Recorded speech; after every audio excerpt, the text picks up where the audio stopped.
છોટાઉદેપુર જિલ્લામાં દીપડાનો હુમલો, માતા પુત્ર પર ત્રાટક્યો, પુત્ર ગંભીર ઇજાગ્રસ્ત। છોટાઉદેપુર જિલ્લાના જેતપુર પાવી નજીક આવેલા ખંડિયા અમાદાર વિસ્તારમાં વન્ય પ્રાણી દીપડાના હુમલાની ચોંકાવનારી ઘટના સામે આવી છે। લગ્ન પ્રસંગ પૂર્ણ કરીને ઘરે પરત ફરી રહેલા માતા અને પુત્ર પર અચાનક દીપડાએ હુમલો કર્યો। હુમલામાં પુત્ર રાઠવા જિગ્નેશ કુમાર કુલસિંહભાઈને ગંભીર ઇજાઓ પહોંચી હતી, જ્યારે તેમની માતાનું સદભાગ્ય બાદ બચાવ થયો।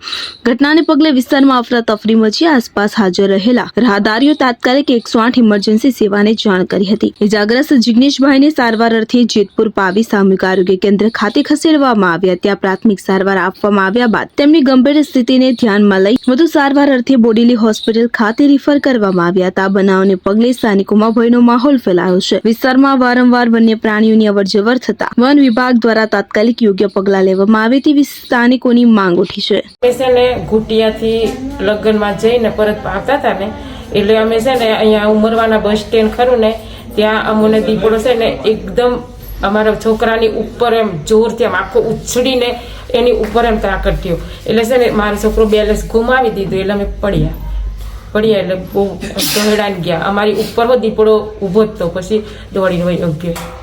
કેટલા વાગે આ ઘટના બની? લગભગ 9 વાગે જેવા। તમે વન વિભાગને જાણ કરી છે આ બાબતનું? હે, વન વિભાગને જાણ કરી તમે આ બાબતનું? હા। શું નામ તમારું? કીર્તિબેન। શકીલ બલોચ, છોટાઉદેપુર।